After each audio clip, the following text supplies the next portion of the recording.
ಎಲ್ಲರಿಗೂ ನಮಸ್ಕಾರ. ಮಾರ್ಚ್ 23ನೇ ತಾರೀಕಿನ ಪ್ರಮುಖ ವಿದ್ಯಮಾನಗಳನ್ನೊಮ್ಮೆ ವಿಶ್ಲೇಷಣೆ ಮಾಡೋಣ ಬನ್ನಿ. ಇವತ್ತು ರಾಷ್ಟ್ರೀಯ, ಅಂತಾರಾಷ್ಟ್ರೀಯ ಹಾಗೆ ನಮ್ಮ ರಾಜ್ಯ ಮಟ್ಟದಲ್ಲಿ ನಡೆದ ಕೆಲವು ಬಹಳ ಮುಖ್ಯವಾದ ಬೆಳವಣಿಗೆಗಳ ಬಗ್ಗೆ ಆಳವಾಗಿ ನೋಡೋಣ.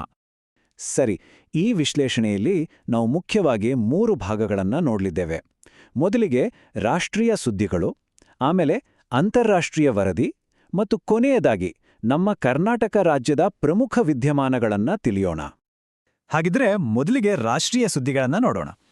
ದೇಶದ ರಾಜಕೀಯದಿಂದ ಹಿಡಿದು ಆಡಳಿತದಲ್ಲಿ ಎದುರಾಗ್ತಿರೋ ಟೆಕ್ನಿಕಲ್ ಚಾಲೆಂಜಸ್ವರೆಗೂ ಕೆಲವು ಬಹಳ ಇಂಟ್ರೆಸ್ಟಿಂಗ್ ಬೆಳವಣಿಗೆಗಳು ನಡೆದಿದೆ. ನಮ್ಮ ಮೊದಲನೇ ಸುದ್ದಿ ರಾಜಕೀಯ ವಲಯದಲ್ಲಿ ಒಂದು ದೊಡ್ಡ ಮೈಲಿಗಲ್ಲಿನ ಬಗ್ಗೆ. ನಮ್ಮ ಪ್ರಧಾನಿ ನರೇಂದ್ರ ಮೋದಿಯವರು ಸರ್ಕಾರದ ಮುಖ್ಯಸ್ಥರಾಗಿ ಅತಿ ಹೆಚ್ಚು ಕಾಲ ಸೇವೆ ಸಲ್ಲಿಸಿದ ನಾಯಕ ಅನ್ನೋ ಒಂದು ಹೊಸ ರೆಕಾರ್ಡ್ ಮಾಡಿದ್ದಾರೆ. ಹೌದು, ಪ್ರಧಾನಿ ಮೋದಿಯವರು ಒಟ್ಟು 8,931 ದಿನಗಳ ಕಾಲ ಸರ್ಕಾರದ ಮುಖ್ಯಸ್ಥರಾಗಿದ್ದು, ಸಿಕ್ಕಿಂನ ಮಾಜಿ ಮುಖ್ಯಮಂತ್ರಿ ಪವನ್ ಕುಮಾರ್ ಚಾಮ್ಲಿಂಗ್ ಅವರ 8,930 ದಿನಗಳ ದಾಖಲೆಯನ್ನ ಜಸ್ಟ್ ಒಂದೇ ಒಂದು ದಿನದಿಂದ ಬ್ರೇಕ್ ಮಾಡಿದ್ದಾರೆ. ಇದು ಭಾರತದ ರಾಜಕೀಯ ಇತಿಹಾಸದಲ್ಲೇ ಒಂದು ಗಮನಿಸಬೇಕಾದ ಸಾಧನೆ ಅಂತಾನೆ ಹೇಳ್ಬೋದು. ಅವರ ಈ ಲಾಂಗ್ ಜರ್ನಿ ಶುರುವಾಗಿದ್ದು ಅಕ್ಟೋಬರ್ 7, 2001ರಲ್ಲಿ. ಅವತ್ತು ಅವರು ಗುಜರಾತ್ ಮುಖ್ಯಮಂತ್ರಿಯಾಗಿ ಅಧಿಕಾರ ವಹಿಸ್ಕೊಂಡ್ರು. ಆಮೇಲೆ ಸತತವಾಗಿ 3 ಬಾರಿ ಅಲ್ಲೇ ಸಿಎಂ ಆಗಿ ಸೇವೆ ಸಲ್ಲಿಸಿದ್ರು. ಅದಾದ ಮೇಲೆ ಮೇ 26, 2014ರಂದು ಭಾರತದ ಪ್ರಧಾನಿಯಾಗಿ ಪ್ರಮಾಣವಚನ ಸ್ವೀಕರಿಸಿ ಈಗ ತಮ್ಮ 2ನೇ ಅವಧಿಯಲ್ಲಿ ಮುಂದುವರೆದಿದ್ದಾರೆ. ಸರಿ, ಈಗ ರಾಷ್ಟ್ರ ರಾಜಕಾರಣದಿಂದ ನಮ್ಮ ರಾಜ್ಯದ ಶಾಸಕಾಂಗದ ಕಡೆಗೆ ಗಮನ ಹರಿಸೋಣ. ಕಳೆದ ಕೆಲವು ವರ್ಷಗಳಲ್ಲಿ ಕರ್ನಾಟಕದಲ್ಲಿ ಜಾರಿಗೆ ಬಂದಿರೋ ಹಾಗೆ ಇನ್ನೂ ಚರ್ಚೆಯಲ್ಲಿರೋ ಕೆಲವು ಕಾಂಟ್ರವರ್ಷಿಯಲ್ ಮತ್ತು ಇಂಪಾರ್ಟೆಂಟ್ ಕಾಯ್ದೆಗಳು ಯಾವುವು ಅಂತ ನೋಡೋಣ. ಇದರಲ್ಲಿ ಮಕ್ಕಳ ಸೋಷಿಯಲ್ ಮೀಡಿಯಾ ಬಳಕೆಯ ಮೇಲೆ ನಿರ್ಬಂಧ ಹಾಕೋ ವಿಚಾರವೂ ಸೇರಿದೆ. ಇವುಗಳಲ್ಲಿ ಕೆಲವು ಮುಖ್ಯ ಕಾನೂನುಗಳನ್ನು ನೋಡೋದಾದ್ರೆ ನೋಡಿ, ಸಮಾಜ ಸುಧಾರಣೆಗೋಸ್ಕರ ಮೂಢನಂಬಿಕೆ ಪ್ರತಿಬಂಧಕ ಕಾಯ್ದೆ ಬಂತು. ಆಮೇಲೆ ಧಾರ್ಮಿಕ ಸ್ವಾತಂತ್ರ್ಯದ ಬಗ್ಗೆ ದೊಡ್ಡ ಚರ್ಚೆಯನ್ನೇ ಹುಟ್ಟುಹಾಕಿದ ಮತಾಂತರ ನಿಷೇಧ ಕಾಯ್ದೆ. ಹಾಗೆ ಕೃಷಿ ವಲಯದ ಮೇಲೆ ನೇರ ಪರಿಣಾಮ ಬೀರಿದ ಗೋಹತ್ಯೆ ನಿಷೇಧ ಕಾಯ್ದೆಯೂ ಜಾರಿಯಾಗಿದೆ. ಇದರ ಜೊತೆಗೆ ನಿಮಗೆ ಗೊತ್ತಿರೋ ಹಾಗೆ ಶೈಕ್ಷಣಿಕ ವಲಯದಲ್ಲಿ ದೊಡ್ಡ ಸಂಚಲನ ಮೂಡಿಸಿದ ಹಿಜಾಬ್ ವಿವಾದದ ಕೇಸ್ ಇದೆಯಲ್ವಾ, ಅದು ಈಗಲೂ ಸುಪ್ರೀಂ ಕೋರ್ಟ್ನಲ್ಲಿ ವಿಚಾರಣೆಯಲ್ಲೇ ಇದೆ. ಜಾರಿಯಾದ ಕಾಯ್ದೆಗಳು ಒಂದು ಕಡೆ ಆದರೆ, ಇನ್ನು ಹಲವು ಹೊಸ ಪ್ರಪೋಸಲ್ಸ್ ಕೂಡ ಚರ್ಚೆಯಲ್ಲಿವೆ. ಮಕ್ಕಳ ಮೆಂಟಲ್ ಹೆಲ್ತ್ ದೃಷ್ಟಿಯಿಂದ ಸೋಷಿಯಲ್ ಮೀಡಿಯಾಗಳಿಗೆ ವಯಸ್ಸಿನ ಮಿತಿ ಹಾಕೋದು, ಪಬ್ಲಿಕ್ ಹೆಲ್ತ್ ಗಮನದಲ್ಲಿಟ್ಕೊಂಡು ಡಿಜೆ ಸಿಸ್ಟಮ್ಸ್ ಬ್ಯಾನ್ ಮಾಡೋದು. ಇದಿಷ್ಟೇ ಅಲ್ಲ, ಸಮಾಜದಲ್ಲಿ ಸಾಮರಸ್ಯ ಕಾಪಾಡೋಕೆ ಹೇಟ್ ಸ್ಪೀಚ್ ಮತ್ತೆ ಹಳ್ಳಿಗಳಲ್ಲಿ ನಡೆಯೋ ಸಾಮಾಜಿಕ ಬಹಿಷ್ಕಾರದಂತಹ ಪದ್ಧತಿಗಳನ್ನ ನಿಲ್ಲಿಸೋಕೆ ತುಂಬಾನೇ ಸ್ಟ್ರಿಕ್ಟ್ ಕಾನೂನುಗಳ ಬಗ್ಗೆ ಸರ್ಕಾರ ಯೋಚನೆ ಮಾಡ್ತಿದೆ. ಸರಿ, ರಾಜ್ಯದ ಕಾನೂನುಗಳ ವಿಷಯದಿಂದ ಈಗ ದೇಶದ ಎಕಾನಮಿ ಕಡೆಗೆ ಬರೋಣ. ಗ್ಲೋಬಲ್ ಕಾನ್ಫ್ಲಿಕ್ಟ್ಸ್ ಅಂದ್ರೆ ಜಾಗತಿಕ ಸಂಘರ್ಷಗಳು ನಮ್ಮ ಆರ್ಥಿಕತೆ ಮೇಲೆ ಹೇಗೆ ಪರಿಣಾಮ ಬೀರ್ತವೆ ಅನ್ನೋದನ್ನು ನೋಡೋಣ.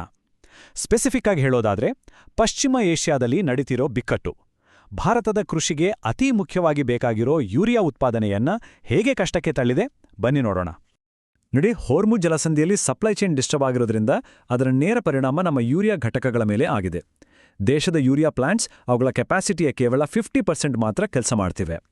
ಯಾಕಂದ್ರೆ ಯೂರಿಯಾ ಉತ್ಪಾದನೆಗೆ ನ್ಯಾಚುರಲ್ ಗ್ಯಾಸ್ ಮುಖ್ಯ. ಅದರ ಸಪ್ಲೈ ಈಗ 60ಯಿಂದ 65%ಗೆ ಇಳಿದು ಹೋಗಿದೆ. ಇದೇ ಈ ಸಮಸ್ಯೆಗೆ ಮೂಲ ಕಾರಣ. ಈ ಎಕನಾಮಿಕ್ ಚಾಲೆಂಜಸ್ ಮಧ್ಯದಲ್ಲೇ ನಮ್ಮ ಆಡಳಿತದಲ್ಲಿ ಟೆಕ್ನಾಲಜಿ ಅಳವಡಿಕೆ ಕೂಡ ನಡೀತಾನೇ ಇದೆ. ಭಾರತ ಇದೇ ಮೊದಲ ಬಾರಿಗೆ ಸಂಪೂರ್ಣ ಡಿಜಿಟಲ್ ಜನಗಣತಿಗೆ ಸಿದ್ಧವಾಗ್ತಿದೆ. ಆದರೆ ಇದರಲ್ಲಿರೋ ಅತಿದೊಡ್ಡ ಚಾಲೆಂಜ್ ಅಂದ್ರೆ ಕೋಟ್ಯಾಂತರ ಜನರ ಡೇಟಾ ಸೆಕ್ಯೂರಿಟಿ. ಈ ಡೇಟಾವನ್ನ ಪ್ರೊಟೆಕ್ಟ್ ಮಾಡೋಕೆ ಸರ್ಕಾರ ಹಲವು ಕ್ರಮಗಳನ್ನು ತಗೋತಿದೆ. ಮೊದಲನೇದಾಗಿ ಎಂಡ್ ಟು ಎಂಡ್ ಎನ್ಕ್ರಿಪ್ಷನ್, ಅಂದ್ರೆ ಮಾಹಿತಿಯನ್ನ ಕಳಿಸೋರು ಮತ್ತೆ ಅದನ್ನ ರಿಸೀವ್ ಮಾಡೋರನ್ನ ಬಿಟ್ಟು ಬೇರೆ ಯಾರೂ ಓದೋಕೆ ಆಗಲ್ಲ.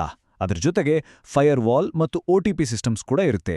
ಇಷ್ಟೇ ಅಲ್ಲ, ಸೈಬರ್ ಸೆಕ್ಯೂರಿಟಿ ಬಗ್ಗೆ ಜನರಲ್ಲಿ ಜಾಗೃತಿ ಮೂಡಿಸೋದು, ಹಾಗೆ ಗಣತಿದಾರರಿಗೆ ಸರಿಯಾದ ಟ್ರೈನಿಂಗ್ ಕೊಡೋದು, ಹೀಗೆ ಕೆಲವು ಮುಖ್ಯ ಶಿಫಾರಸುಗಳನ್ನು ಕೂಡ ಮಾಡಲಾಗಿದೆ. ಸರಿ, ಈಗ ದೇಶದ ಗಡಿ ದಾಟಿ ಇಂಟರ್ನ್ಯಾಷನಲ್ ಲೆವೆಲಲ್ಲಿ ನಡೆದ ಒಂದು ಇಂಟ್ರೆಸ್ಟಿಂಗ್ ಘಟನೆ ಕಡೆ ಗಮನ ಹರಿಸೋಣ ಬನ್ನಿ. ಸ್ಪೋರ್ಟ್ಸ್ ಪ್ರಪಂಚದಿಂದ ಒಂದು exciting news. Pole vault athlete Armand Duplantis ಒಂದು ಹೊಸ ವರ್ಲ್ಡ್ ರೆಕಾರ್ಡ್ ಮಾಡಿದ್ದಾರೆ. ವಿಶ್ವ ಒಳಾಂಗಣ ಅಥ್ಲೆಟಿಕ್ಸ್ ಚಾಂಪಿಯನ್ಶಿಪ್ನಲ್ಲಿ ಸ್ವೀಡನ್ ದೇಶದ ಅರ್ಮಾಂಡ್ ಡುಪ್ಲಾಂಟಿಸ್ 6.25 ಮೀಟರ್ ಎತ್ತರಕ್ಕೆ ಜಿಗಿದು ಗೋಲ್ಡ್ ಮೆಡಲ್ ಗೆಲ್ಲೋದ್ರ ಜೊತೆಗೆ ಹೊಸ ದಾಖಲೆಯನ್ನು ಬರೆದಿದ್ದಾರೆ. ಗ್ರೀಸ್ನ ಕರಾಲಿಸ್ಗೆ ಸಿಲ್ವರ್ ಮತ್ತು ಆಸ್ಟ್ರೇಲಿಯಾದ ಮಾರ್ಷಲ್ಗೆ ಬ್ರಾನ್ಸ್ ಪದಕ ಸಿಕ್ಕಿದೆ. ಅಷ್ಟೇ ಅಲ್ಲ, ಇದೇ ಕಾಂಪಿಟೇಷನ್ನಲ್ಲಿ ಸ್ವಿಟ್ಜರ್ಲ್ಯಾಂಡ್ನ ಸೈಮನ್ ಎಹಾಮರ್ ಹೆಪ್ಟಾಥ್ಲಾನ್ನಲ್ಲಿ ಒಂದು ಹೊಸ ವರ್ಲ್ಡ್ ರೆಕಾರ್ಡ್ ಮಾಡಿರೋದು ಕೂಡ ಒಂದು ವಿಶೇಷ. ಸರಿ, ಈಗ ನಮ್ಮ ವಿಶ್ಲೇಷಣೆಯ ಕೊನೆಯ ಭಾಗಕ್ಕೆ ಬಂದಿದ್ದೇವೆ. ಬನ್ನಿ ನಮ್ಮ ಕರ್ನಾಟಕ ರಾಜ್ಯದ ಕಡೆ ಗಮನ ಹರಿಸೋಣ. ಇಲ್ಲಿನ ಕೃಷಿ ಮತ್ತು ಆರ್ಥಿಕ ವಲಯದಲ್ಲಿ ಆಗಿರೋ ಕೆಲವು ಮುಖ್ಯ ಸುದ್ದಿಗಳನ್ನ ನೋಡೋಣ. ಸಾಂಪ್ರದಾಯಿಕ ಬೆಳೆಗಳ ಜೊತೆಗೆ ಒಂದು ಇಂಟರ್ಕ್ರಾಪ್ ಅಂದ್ರೆ ಉಪಬೆಳೆ ರೈತರ ಬದುಕನ್ನೇ ಹೇಗೆ ಬದಲಾಯಿಸಬಹುದು ಗೊತ್ತಾ? ಮಲೆನಾಡು ಮತ್ತು ಕರಾವಳಿ ಭಾಗದ ರೈತರಿಗೆ ಜಾಯ್ಕಾಯಿ ಕೃಷಿ ಈಗ ಒಂದು ಒಳ್ಳೆ ಲಾಭ ತಂದ್ಕೊಡೋ ಬೆಳೆಯಾಗಿ ಬದಲಾಗಿದೆ. ಇದರಿಂದ ಆಗ್ತಿರೋ ಆರ್ಥಿಕ ಲಾಭ ಎಷ್ಟಿದೆ ಅಂತ ನೀವೇ ನೋಡಿ. ಮುಂಚೆ 1 ಕೆಜಿಗೆ ಕೇವಲ 50-60 ರೂಪಾಯಿದ ಜಾಯ್ಕಾಯಿ ಬೆಲೆ ಈಗ 250 ರೂಪಾಯಿ ದಾಟಿದೆ. ಅಷ್ಟೇ ಅಲ್ಲ, ಅದರ ಪತ್ರೆ ಅಂದ್ರೆ ಜಾಯ್ಪತ್ರೆ ಕೆಜಿಗೆ ಬರೋಬ್ಬರಿ 1800 ರೂಪಾಯಿವರೆಗೂ ಸೇಲಾಡ್ತಿದೆ. ಇದು ರೈತರಿಗೆ ನಿಜವಾಗ್ಲೂ ಒಂದು ಬಂಪರ್ ಬೆಳೆ ಅಂತಾನೆ ಹೇಳ್ಬೋದು. ಸರಿ, ಈಗ ಕೃಷಿ ವಿಷಯದಿಂದ ರಾಜ್ಯ ಸರ್ಕಾರದ ಫೈನಾನ್ಷಿಯಲ್ ಪಾಲಿಸಿಗಳ ಕಡೆಗೆ ಹೋಗೋಣ. ಸರ್ಕಾರದ 5 ಗ್ಯಾರಂಟಿ ಯೋಜನೆಗಳಿಗೇ ಪರಿಶಿಷ್ಟ ಜಾತಿ ಮತ್ತು ಪಂಗಡಗಳ ಅಭಿವೃದ್ಧಿಗೆ ಅಂತ ಮೀಸಲಿಟ್ಟಿರೋ SC, ST ಮತ್ತು TSP ಫಂಡ್ಸಿಂದ ಹಣವನ್ನ ಹಂಚಿಕೆ ಮಾಡಿರೋದು ಈಗ ದೊಡ್ಡ ಚರ್ಚೆಯ ವಿಷಯವಾಗಿದೆ. 2026-27ನೇ ಸಾಲಿಗೆ ಈ ಗ್ಯಾರಂಟಿ ಸ್ಕೀಮ್ಸ್ಗಳಿಗಾಗಿ SC, SP ಮತ್ತು TSP ಫಂಡ್ನಿಂದ ಬರೋಬ್ಬರಿ 14,198 ಕೋಟಿ ರೂಪಾಯಿಗಳನ್ನು ಮೀಸಲಿಡಲಾಗಿದೆ. ಇದು ನಿಜಕ್ಕೂ ಒಂದು ದೊಡ್ಡ ಮೊತ್ತ. ಈ ಒಟ್ಟು ಹಣದಲ್ಲೇ ಅತಿ ಹೆಚ್ಚು ಅಂದ್ರೆ ಸುಮಾರು 8,296 ಕೋಟಿ ರೂಪಾಯಿ ಗೃಹಲಕ್ಷ್ಮಿ ಯೋಜನೆಗೆ ಹೋಗುತ್ತೆ. ಉಳಿದ ಹಣವನ್ನು ಶಕ್ತಿ, ಅನ್ನಭಾಗ್ಯ, ಗೃಹಜ್ಯೋತಿ ಮತ್ತು ಯುವ ನಿಧಿ ಯೋಜನೆಗಳಿಗೆ ಹಂಚಲಾಗಿದೆ. ಕಳೆದ 3 ವರ್ಷದ ಅಲೋಕೇಶನ್ ನೋಡಿದ್ರೆ ಗ್ಯಾರಂಟಿಗಳಿಗಾಗಿ ಈ ಫಂಡ್ಸ್ ಬಳಕೆ ಹೆಚ್ಚಾಗ್ತಾನೇ ಇದೆ.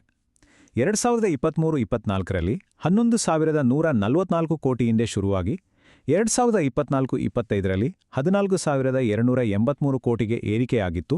ಆಮೇಲೆ ಸ್ವಲ್ಪ ಕಡಿಮೆ ಆಗಿದೆ. ಈ ನಂಬರ್ಸ್ ನೋಡಿದ್ರೆ ಸರ್ಕಾರದ ಪ್ರಯಾರಿಟೀಸ್ ಏನು ಅಂತ ಗೊತ್ತಾಗುತ್ತೆ. ನಮ್ಮ ಇವತ್ತಿನ ಕೊನೆಯ ಸುದ್ದಿ ರಾಜ್ಯದ ಎನರ್ಜಿ ಸೆಕ್ಯುರಿಟಿಗೆ ಸಂಬಂಧಿಸಿದ್ದು. ನವಮಂಗಳೂರು ಪೋರ್ಟ್ ಗ್ಲೋಬಲ್ ಎನರ್ಜಿ ಸಪ್ಲೈಯಲ್ಲಿ ಒಂದು ಮುಖ್ಯ ಕೇಂದ್ರವಾಗಿ ಮುಂದುವರೆದಿದೆ.